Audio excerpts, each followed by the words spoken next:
Sir, യഥാർത്ഥത്തിൽ കേരള പോലീസിനെ നിർണയിക്കുന്നത് അല്ലെങ്കിൽ കേരള പോലീസിനെ നയിക്കുന്നത് സംഘപരിവാറിന്റെ ലോബിയാണ്. വലിയ തോതിൽ കേരള പോലീസ് RSS വൽക്കരിക്കപ്പെട്ടിട്ടുണ്ടോ? നമ്മൾ ഇതിന് എന്തെങ്കിലും ഇപ്പൊ ഞാനടക്കമുള്ള ആളുകൾ ഇടയ്ക്ക് ഇതൊക്കെ പറഞ്ഞു പോയിട്ടുള്ള ഒരാളാണ്. അതുകൊണ്ട് ഇപ്പൊ തുറന്നു പറയട്ടെ. പക്ഷെ അതൊക്കെ പറഞ്ഞെങ്കിൽ പോലും എന്താണ് ഇതിന്റെ അടിസ്ഥാനമുള്ളത്? ഇപ്പൊ ഓക്കെ, MR അജിത് കുമാർ ചെന്ന് ഈ പറയുന്ന ഒരു RSSന്റെ സംഘപരിവാറിന്റെ നേതാവിനെ കണ്ടു. അത് കാണാൻ പാടില്ലാത്തതാണ്. അത് എന്തിനാണ് എന്ന് പറയുന്ന ഒരു വലിയ ചോദ്യമുണ്ട്. ആ ചോദ്യം ഓക്കെ, നമുക്കൊരു സംശയമായി ഉന്നയിക്കാവുന്ന ഒരു കാര്യമാണ്. കാരണം അത് ഘടകകക്ഷികളായിട്ടുള്ള ആളുകളെ പോലും CPM ബോധ്യപ്പെടുത്താൻ കഴിഞ്ഞില്ല എന്നുള്ളത് ഒരു യാഥാർത്ഥ്യമായിട്ടുള്ള കാര്യം ആണ്. പക്ഷെ അത് ആയിരിക്കുമ്പോ തന്നെ ഞാൻ പറയുന്നത് അദ്ദേഹത്തിന് ഒരു പേഴ്സണൽ വിസിറ്റ് നടത്തിയതാണ്, അതിനുള്ള ഒരു ഫ്രീഡം മുഖ്യമന്ത്രി കൊടുത്തതാണ് എന്ന് പറഞ്ഞാൽ നമുക്ക് എന്ത് ചെയ്യാൻ പറ്റും? ഒന്നും ചെയ്യാൻ പറ്റില്ല. ശിക്ഷ നടപടിയൊന്നും എടുക്കാൻ പറ്റില്ല. നാളെ അദ്ദേഹം ചെന്നിട്ട്, അതും ആരെയാണ് കണ്ടിട്ടുള്ളത്? ഇന്ത്യ ഭരിക്കുന്ന ഒരു പാർട്ടിയുടെ മാതൃസംഘടനയായിട്ടുള്ള RSSന്റെ ഒരാളെയാണ് എന്ത് ചെയ്തിട്ടുള്ളത്, കണ്ടിട്ടുള്ളത്. അപ്പൊ അദ്ദേഹത്തെ പോലെ ഡബിൾ PhD ഉള്ള ഒരാളെ ഇദ്ദേഹം ചെന്ന് കാണുന്നു എന്ന് പറഞ്ഞാൽ, പ്രത്യേകിച്ചും അതിൽ അജിത് കുമാറിന് തന്നെ ഒരു സംഭാഷണം എന്ന് പറയുന്നത് അദ്ദേഹത്തിന്റെ ഒരു സുഹൃത്ത്, അദ്ദേഹത്തിന്റെ ഒരു സുഹൃത്തുണ്ട്. ആ സുഹൃത്ത് എന്ത് ചെയ്തു, സുഹൃത്തിന്റെ ഒപ്പമാണ് പോയത് എന്നുള്ളതാണ് പറയുന്നത്. ഒന്ന് പരിചയപ്പെടുത്താം, ഒരു നേതാവല്ലേ എന്ന് പറഞ്ഞുകൊണ്ടാണ് അദ്ദേഹം പോയത് എന്ന് പറയുന്നു. ഒന്ന്. രണ്ടാമത്തെ കാര്യം എന്ന് പറയുന്നത്, ഓക്കെ, രഹസ്യമായിട്ട് എന്നൊക്കെ പറയുന്നത് മാധ്യമങ്ങളുടെ ഒരു സൃഷ്ടിയാണെന്നാണ് എനിക്ക് തോന്നുന്നത്. കാരണം രഹസ്യമായിട്ട് എങ്ങനെയാണ് കാണാൻ പോണത്? കാരണം വേറെ സുഹൃത്തിന്റെ ഒപ്പമാണ് പോണത്. ഒന്ന്, കാരണം അവർ രണ്ടുപേരും ഒരുമിച്ച് പഠിച്ചാണ്, അജിത് കുമാറും ഇദ്ദേഹമൊക്കെ ഒരുമിച്ച് പഠിച്ചാണ്. രണ്ടാമത്തെ കാര്യം എന്ന് പറയുന്നത്, ഇദ്ദേഹം ഔദ്യോഗിക വാഹനം ഉപേക്ഷിച്ചാണ് പോയത്. അത് ശരി, അതിലൊരു സംശയാസ്പദമായിട്ടുള്ള കാര്യങ്ങളില്ലേ അതില്? അല്ല, ഞാൻ ശരിയായിരിക്കാം ഞാൻ പറഞ്ഞത്. പക്ഷെ അതിനും അപ്പുറത്തേക്ക് നമുക്ക് എന്തെങ്കിലും ഒരു തെളിവ് കൊണ്ടെന്ന് ഞാൻ ചോദിക്കണം. നമ്മളൊക്കെ ഇപ്പൊ ഞാൻ പറയുന്നത്, നിങ്ങൾ ഈ പറയുന്ന പോലെ ഒരു തെറ്റ് ചെയ്തിട്ടുണ്ടോ എന്ന് ഞാൻ സംശയിക്കുന്നു എന്ന് പറയുന്നതിന് കുഴപ്പമില്ല. പക്ഷെ അതിനും അപ്പുറത്തേക്ക് പറയാൻ സത്യം പറഞ്ഞിട്ടുണ്ടെങ്കിൽ തെളിവുകളൊന്നുമില്ല. ഞാനടക്കം ഇതിനെ വിമർശിച്ചിട്ടുള്ള ആളാണ്. ഇപ്പൊ വിരമിച്ചിട്ടുള്ള ഭൂരിപക്ഷം ഓഫീസേഴ്സിനെ നോക്കിയിട്ടുണ്ടെന്നുണ്ടെങ്കിൽ, ഇപ്പൊ ശ്രീലേഖയാണെങ്കിലും സെൻകുമാർ ആണെന്നുണ്ടെങ്കിലും ജേക്കബ് തോമസ് ആണെന്നുണ്ടെങ്കിലും എല്ലാം തന്നെ ഏതൊരു പക്ഷത്തേക്കാണ് പോയിട്ടുള്ളത് എന്നുള്ളത് നമ്മളെ അത്ഭുതപ്പെടുത്തുന്നില്ലേ? ഇതിന്റെയൊക്കെ ഒരു പ്രധാനപ്പെട്ട കാര്യം എന്ന് പറഞ്ഞിട്ടുണ്ടെങ്കിൽ, ഭരിക്കുന്ന പാർട്ടികൾ നിലവിൽ നിൽക്കുമ്പോൾ ആ പാർട്ടികളുമായി സ്വരച്ചേർച്ചയില്ലാത്ത അല്ലെങ്കിൽ അവർ പ്രൊമോഷൻ കൊടുക്കാത്ത നിരവധി IAS IPS ഉദ്യോഗസ്ഥന്മാരുണ്ടാവും. അവർക്കെല്ലാം തന്നെ നിങ്ങൾ എടുത്തു വേണമെങ്കിൽ നോക്കിക്കോ. ഇപ്പൊ ബീഹാർ കേഡർ അല്ലെങ്കിൽ ഗുജറാത്ത് കേഡർ, ഇത്തരത്തിലുള്ള എല്ലാ കേഡറിലിരിക്കുന്ന IAS IPS ഉദ്യോഗസ്ഥന്മാർക്കും പലപ്പോഴും അവിടെയുള്ള, നമ്മളെല്ലാ വ്യക്തികളാണല്ലോ. ഇപ്പൊ ഒരു കമ്പനിയിൽ ചിലപ്പോൾ ജോലി ചെയ്യുമ്പോൾ നമുക്ക് അത്രത്തോളം എല്ലാവരോടും എന്ത് ചെയ്യണമെന്നില്ല, നല്ല ബന്ധം ഉണ്ടാവണമെന്ന് നിർബന്ധമില്ല. അതിപ്പോ ഗുജറാത്തിൽ മോദിക്കെതിരെ ഉണ്ടായിട്ടുണ്ട്, പല സ്ഥലങ്ങളിൽ ഞാൻ പറഞ്ഞ എല്ലാ മുഖ്യമന്ത്രിമാർക്കെതിരെയും ഇത്തരത്തിലുള്ള കാര്യം ഉണ്ടായിട്ടുണ്ട്. പക്ഷെ ഇതെല്ലാം തന്നെ നമ്മൾ ഇങ്ങനൊരു കാര്യമായി ഞാനടക്കം ആദ്യം ആരോപണം ഉന്നയിച്ചിരുന്നതാണ്. ഇപ്പോഴും ഞാൻ വിചാരിക്കുന്ന അതിലൊരു സംശയം നമുക്ക് പറയാനുള്ള എല്ലാ അവകാശവും ഉണ്ടെന്നാണ്. പക്ഷെ അതിനും അപ്പുറത്തേക്ക് ഒരു സംഘപരിവാർ വൽക്കരണം ഇതിനകത്ത് ഭീകരമായി നടക്കുന്നു എന്ന് നമുക്ക് പറയാൻ പറ്റില്ല എന്നാണ് എന്റെ വിശ്വാസം. ഒന്ന്. രണ്ടാമത്തെ കാര്യം, സ്വാധീനമൊക്കെ ഉണ്ടാവുമെന്ന് ഒരു സംശയമില്ല. കാരണം കേന്ദ്രം ഭരിക്കുന്ന നല്ല സ്വാധീനമല്ല. ഇപ്പൊ ആനി രാജ പറഞ്ഞല്ലോ സ്വാധീനം ഉണ്ടെന്ന്. കാരണം കേരളത്തിൽ 15% പേര് BJPക്ക് വോട്ട് ചെയ്യുന്നവരായി മാറിയെന്ന് പറഞ്ഞാൽ പോലീസ് സേനയിൽ നിന്ന് ഒരു 10% പേര് BJP വിശ്വസിക്കുന്നവരുണ്ടാവൂലേ, അല്ലെങ്കിൽ അനുഭവമുള്ളവരുണ്ടാവില്ല. അത് മാത്രമല്ല, ആ ഒരു അജണ്ടയും ആ ഒരു പോലീസ് യൂണിഫോം ഇട്ടുകൊണ്ട് നടപ്പാക്കുന്നു എന്നാണ്. അല്ല, അവിടെയാണ് നമ്മൾ പറയുന്ന അടുത്ത കാര്യമുള്ളത്. കാരണം ഇദ്ദേഹം ദാവൂദ് ഇബ്രാഹിമിനെ പോലെയാണ്, സ്വർണ്ണക്കള്ളക്കടത്തിന് നേതൃത്വം കൊടുക്കുന്നതാണ് എന്നൊക്കെ പറഞ്ഞിട്ടുള്ള ആളുകൾക്ക് ആർക്കും തന്നെ തെളിവ് കൊടുക്കാനോ അല്ലെങ്കിൽ അതിന് ഉപോത്ബലകമായിട്ടുള്ള എന്തെങ്കിലും കാര്യം സമൂഹത്തിന് മുമ്പിൽ വെക്കാനോ തയ്യാറായിട്ടില്ല. ഇപ്പൊ PV അൻവർ തന്നെ ഇപ്പൊ ഈ സുജിത് ദാസിന്റെ പ്രശ്നവുമായി ബന്ധപ്പെട്ട് അദ്ദേഹത്തിന് ക്ലീൻ ചിറ്റ് കിട്ടി. അദ്ദേഹത്തിന് ക്ലീൻ ചിറ്റ് കൊടുത്തിട്ടൊന്നും കാര്യമില്ല. കാരണം ജനത്തിന് മനസ്സിലായി കാര്യം എന്താണെന്നുള്ളത്. പക്ഷെ ഒരു കാര്യം, ക്ലീൻ ചിറ്റ് കൊടുക്കല്ലാതെ ഡിപ്പാർട്ട്മെന്റിന് മുമ്പിൽ വേറെ വഴിയില്ല. കാരണം എന്താ, PV അൻവറിന്റെ ഫോണിനാണ് ഈ റെക്കോർഡിംഗ് മൊത്തം ഉള്ളത്. ആ റെക്കോർഡിംഗ് കൊടുത്താലല്ലേ എന്ത് ചെയ്യാൻ പറ്റുള്ളൂ. പിന്നെ PV അൻവറിന് പറഞ്ഞേക്കാവുന്ന ഒരു ന്യായമുണ്ട്. ഞാൻ 2 വള്ളത്തിനും ചവിട്ടണില്ല, ഞാൻ ഫാക്ട് പറയുകയാണ്. ഇപ്പൊ സുജിത് ദാസ് അന്ന് പറഞ്ഞൊരു വാചകം നമ്മളെ ഞെട്ടിക്കുന്ന ഒരു കാര്യമാണ്. അതെന്താണെന്ന് വെച്ചിട്ടുണ്ടെങ്കിൽ, ഒരു മരമുറി കേസുമായിട്ട് ബന്ധപ്പെട്ട് സുജിത് ദാസ് പറയുന്നത്, MLA പ്ലീസ് ദൈവത്തെ ഓർത്ത് അത് പിൻവലിക്കണമെന്നാണ്. പുള്ളി ഒട്ടും കറക്റ്റ് ആണെന്ന് ഞാൻ വിചാരിക്കുന്നില്ല. കാരണം അടുത്ത വാചകം പുള്ളി പറയുന്നത് 24ാമത്തെ വയസ്സ് സർവീസിൽ കയറിയതാണ്, DGP ആയിട്ടാണ് പിരിയുക. അപ്പൊ അതുകൊണ്ട് ആ DGP ആയിട്ട് പിരിയുന്നവരെ ആ കടപ്പാട് സ്നേഹവും ഉണ്ടായിരിക്കുമെന്നാണ് ഒരു DGP പറയുന്നത്. ഇങ്ങനെയൊക്കെ തന്നെയാണ് നമ്മുടെ രാഷ്ട്രീയത്തിൽ മിക്കവാറും കാര്യങ്ങളൊക്കെ തന്നെ നടന്നിട്ടുള്ളത്. ആയിരിക്കുമ്പോഴും ഇതുപോലെ വലിയ വിനീത വിധേയരായിട്ടുള്ള ഒരുപാട് ഉദ്യോഗസ്ഥർ ഉണ്ടായിരുന്നു. അല്ല, യാതൊരു തെറ്റും ചെയ്യാത്ത വ്യക്തി എന്തിനാണ് ഇത്രമാത്രം വിനീത വിധേയമാവുന്നത്? അല്ല, അതുകൊണ്ടാണ് പറഞ്ഞത് അദ്ദേഹം കറക്റ്റ് ആണെന്ന് പറയുന്ന ഒരു അഭിപ്രായം നമുക്കില്ല. പക്ഷെ പ്രധാനപ്പെട്ട ഒരു കാര്യമുള്ളത്, ഒരു ഡിപ്പാർട്ട്മെന്റിന്റെ കയ്യിലേക്ക് വരുമ്പോൾ ഡിപ്പാർട്ട്മെന്റ് പലതവണ PV അൻവറിന് നോട്ടീസ് അയച്ചു. അദ്ദേഹം എന്ത് ചെയ്യുന്നില്ല, കൊണ്ടേ ഫോൺ കൊടുക്കുന്നില്ല. ഫോൺ കൊടുക്കാൻ, പിന്നെ PV അൻവർ കൊടുക്കാത്തതിന് ഞാൻ തെറ്റു പറയില്ല. എന്താ കാര്യം എന്നറിയോ, ഫോൺ കൊടുക്കാൻ പറ്റില്ല. എന്താ കാര്യം? ഈ ഫോൺ കോൾ മാത്രമേ ഈ കാര്യത്തിൽ ഉണ്ടാവുക. ഇദ്ദേഹത്തെ വിളിച്ച ഫോണും റെക്കോർഡ് ചെയ്ത ഫോണും എന്ത് ചെയ്യണം? കൊടുക്കേണ്ടി വരും. കൊടുക്കണം. ഇപ്പൊ ഞാനോ താങ്കളോ ഇപ്പൊ ഒരു കാര്യം പറയുന്നു, പക്ഷെ അതിന്റെ ഫോൺ അങ്ങോട്ട് കൊടുക്കേണ്ടി വരുമെന്ന് പറഞ്ഞിട്ടുണ്ടെങ്കിൽ അതിനകത്ത് വേറെ എന്തൊക്കെയോ ഡീറ്റെയിൽസ് എന്ത് ചെയ്യൂലേ? പ്രത്യേകിച്ച് പി വി അൻവറിനെ പോലുള്ള ആളുടെ അടുത്ത് ആരൊക്കെ വിളിച്ചു, ആരൊക്കെ കോൺടാക്ട് ചെയ്തു, എന്താണ് ഡീറ്റെയിൽസ് ഉള്ള കാര്യങ്ങളൊക്കെ ഉണ്ടാവില്ലേ? അപ്പൊ അതൊക്കെ ഗവൺമെന്റിനും താല്പര്യം ഉണ്ടാവില്ല ഇതെല്ലാം പിടിച്ചിട്ട് ഇപ്പൊ എന്ത് ചെയ്യാനായിട്ട്. കാരണം ഇതിനകത്ത് തന്നെ സുജിദാസ് എന്ന് അയ്യോ അവതാ പറഞ്ഞിട്ടുണ്ടോ? സുജിദാസ് ശരിക്കും പറഞ്ഞാൽ പെട്ടുപോയി. കാരണം എന്താ? സുജിദാസ് മുഖ്യമന്ത്രിയുടെ ഓഫീസിനെ കുറിച്ച് പറഞ്ഞു കുറ്റം, മറ്റേ ഈ ആരെ കുറിച്ച് പറഞ്ഞു? ഈ പറയുന്ന അജിത് കുമാർ, എം.ആർ. അജിത് കുമാറിനെ കുറിച്ച് പറഞ്ഞു. എങ്ങനെയാണ് ഇത്ര വലിയ സ്വാധീനം ഉണ്ടാക്കിയത്?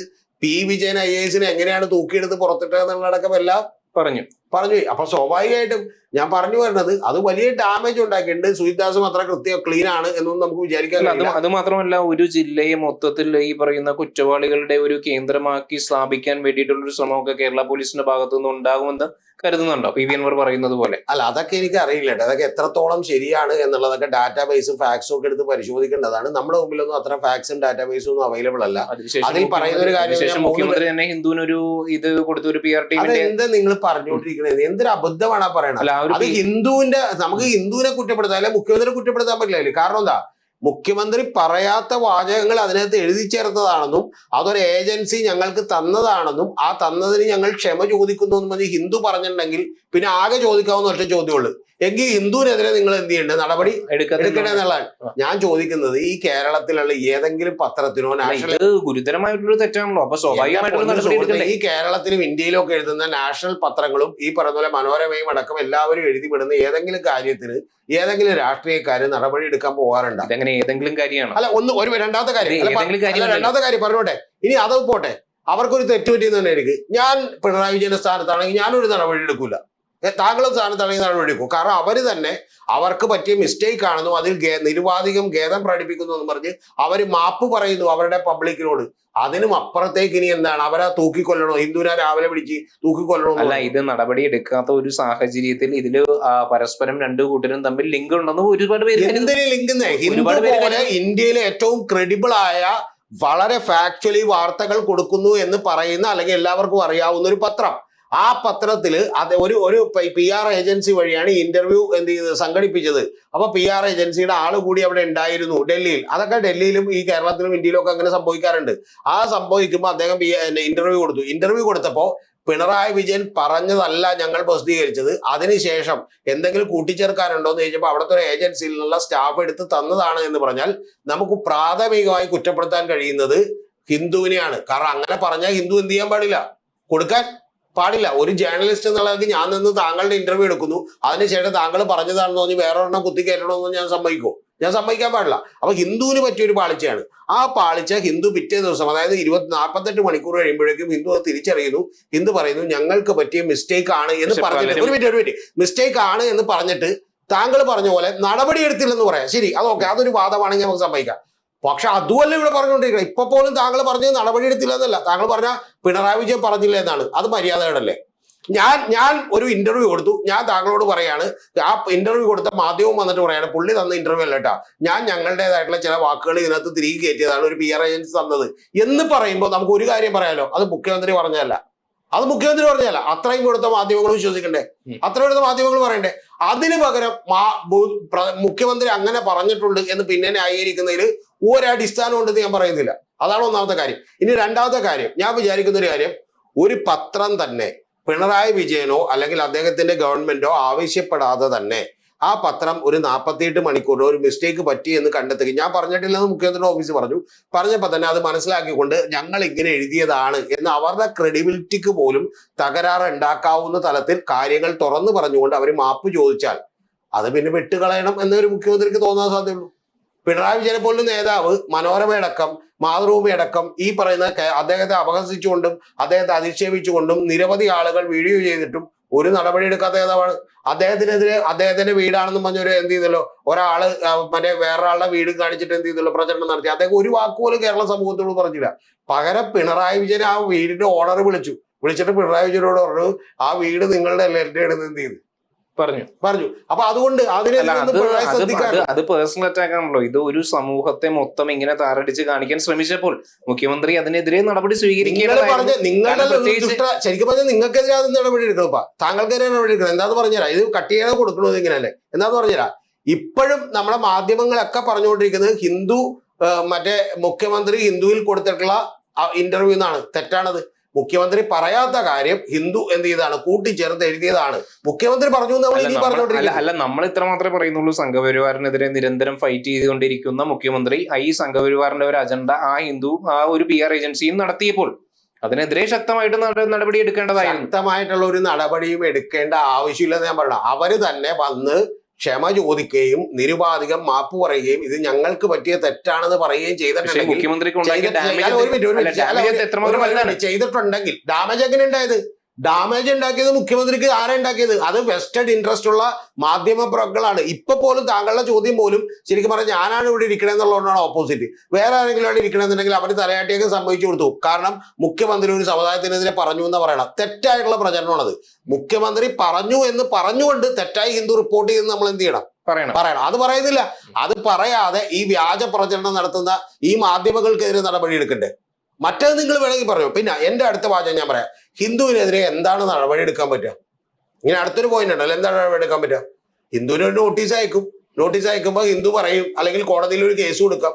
കേസ് കൊടുത്തിട്ടുണ്ടെങ്കിൽ ഹിന്ദുവിന്റെ എഡിറ്റോറിയൽ ആളുകൾ എന്നിട്ട് പറയും ഞങ്ങൾക്കൊരു തെറ്റുപറ്റിയതാണ്, ഞങ്ങൾ ക്ഷമിക്കണമെന്ന് പറഞ്ഞാൽ രാവിലെ മുതൽ വൈകുന്നേരം വരെ പിരിയുന്നവരെ കോടതിയിൽ നിന്നോന്നോ, അല്ലെങ്കിൽ ഈ പറഞ്ഞ പോലെ വേണമെങ്കിൽ ഒരു ദിവസത്തേക്ക് ശിക്ഷയോ അല്ലെങ്കിൽ 6 മാസത്തേക്ക് തടവോ എന്താണ് വിധിക്കാൻ പറ്റുക? ഒരു ജേർണലിസ്റ്റോ അവിടെയുള്ള ഒരു എഡിറ്റോറിയൽ സ്റ്റാഫോ അതിന്റെ ഉത്തരവാദിത്തം ഏറ്റെടുക്കേണ്ടി വരും. ആ പത്രത്തിന്റെ ഓണർക്ക് പോയി നിൽക്കണ്ട.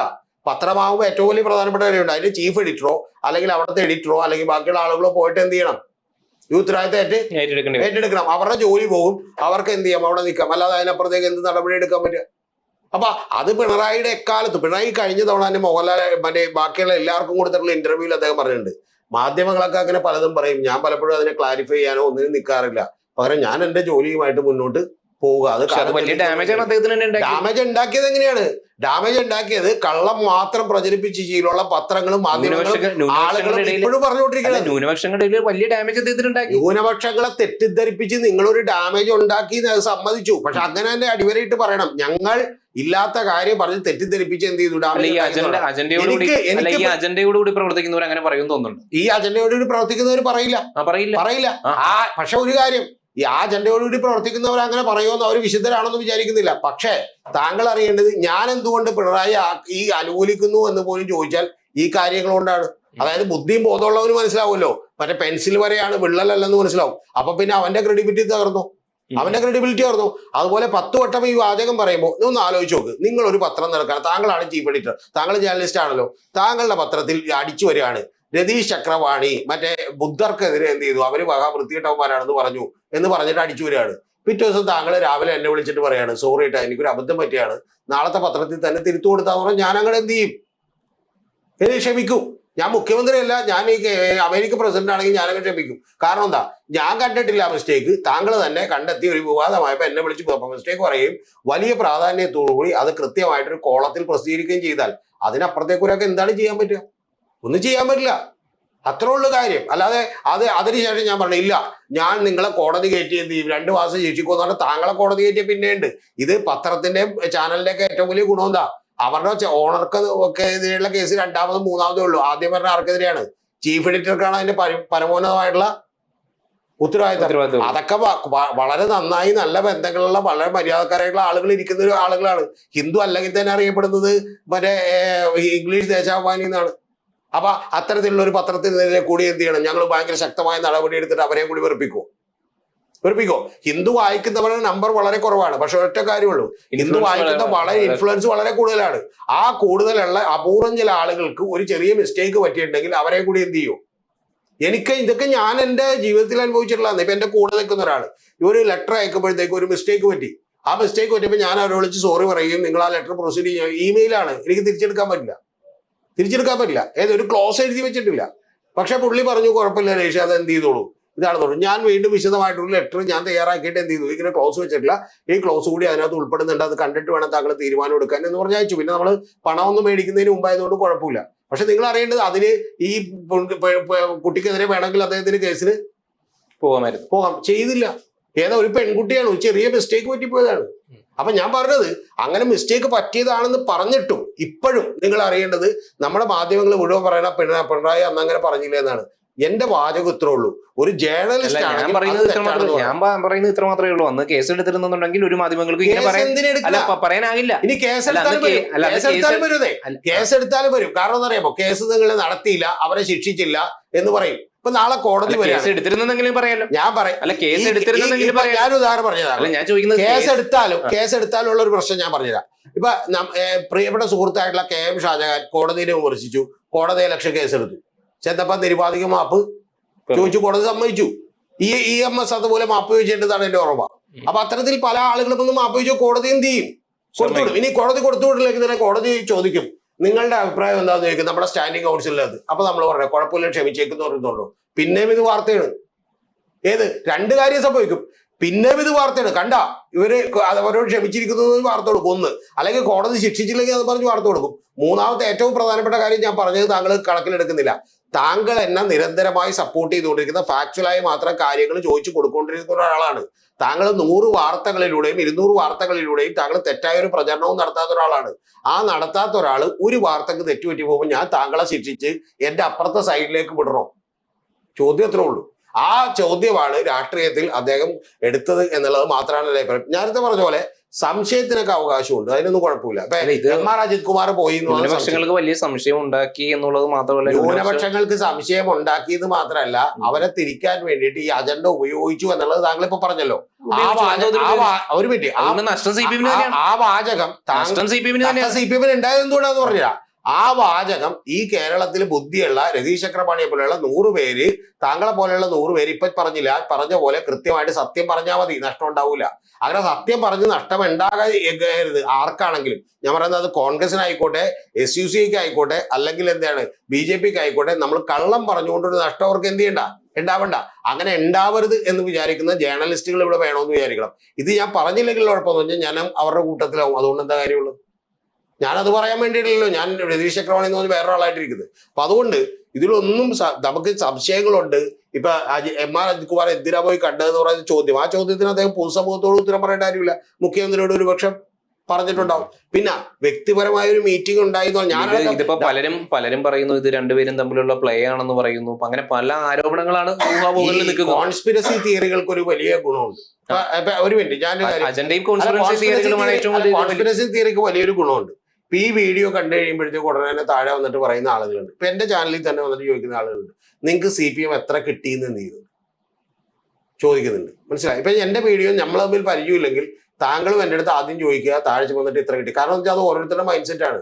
ചില ആളുകൾ കിട്ടിയാൽ മാത്രമാണ് സത്യം എന്ത് ചെയ്യുള്ളൂ, പറയുള്ളൂ. അല്ലാതെ ഞാൻ ഇന്നിപ്പോ രാവിലെ തന്നെ ഒരു വലിയ മാധ്യമ പ്രവർത്തകൻ എന്നെ വിളിച്ചു.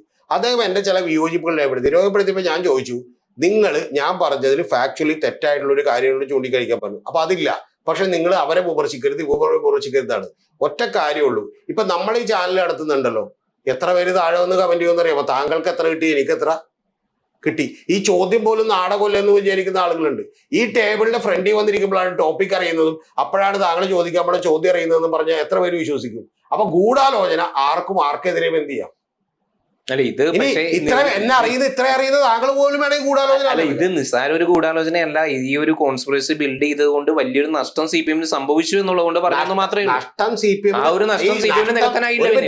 ആ നഷ്ടം പിന്നീട് CPM നികത്താനായില്ല. പറഞ്ഞത് ആ നഷ്ടം CPM സംഭവിച്ചതിന്റെ പിന്നിലെ കാര്യം എന്താണെന്ന് വെച്ചിട്ടുണ്ടെങ്കിൽ ഇന്നലെ നമ്മൾ പറഞ്ഞതുപോലെ CPM പോലും ഇത് ഗൗരവത്തിലെടുത്ത് ഇതിനെ പ്രതിരോധിക്കാൻ തയ്യാറായില്ല.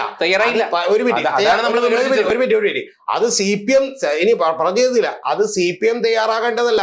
യഥാർത്ഥത്തിൽ സത്യസന്ധമായി നിഷ്പക്ഷമായി മാധ്യമ പ്രവർത്തനം നടത്തുന്നു എന്ന് പറയുന്ന ഓരോരുത്തരും ചെയ്യേണ്ട പണിയാണ് എന്നുള്ളതാണ് എനിക്ക് പറയാനുള്ളത്. ഓരോരുത്തരും ചെയ്യേണ്ട പണിയാണ്. താങ്കൾ ഇവിടെ ഇരുന്നിട്ട് നാളെ പറയാണ് മറ്റേ ഇയാള്, അതായത് നമ്മുടെ ഈ പറയുന്ന പോലെ രാജീവ് ചന്ദ്രശേഖർ, അദ്ദേഹത്തിന് പണിയൊന്നും ഇല്ലാതെ വെറുതെ ഈ പറയുന്ന പോലെ തെക്ക് വടക്കിടക്കുന്ന ഒരാളാണെന്ന് പറഞ്ഞാൽ ഞാൻ സമ്മതിക്കില്ല. കാരണം സത്യം പറയേണ്ട ബാധ്യത ജേർണലിസ്റ്റുകൾ കൊണ്ട് അവർ പക്ഷം പിടിച്ചുകൊണ്ട് കൃത്യമായിട്ടുള്ള അജണ്ടകളോടുകൂടി ഒരു നരേഷൻ ബിൽഡ് ചെയ്തിട്ട് കഴിഞ്ഞിട്ട് പറയാണ്. അതേ ജേർണലിസ്റ്റുകൾ തന്നെ ഇരുന്ന് പറയാണ് നിങ്ങൾ അതിനെ പ്രോപ്പർലി എതിർക്കേണ്ടതായിരുന്നു. അതല്ല, നമ്മുടെ ഇവിടെ ജേർണലിസവും മാധ്യമ പ്രവർത്തനവും കുറച്ചുകൂടി ഭംഗിയായി നടന്നാൽ ഈ പ്രശ്നമൊന്നും ഉണ്ടാവില്ല. ഉണ്ടാവില്ല. അത്രയാണ് കാര്യം.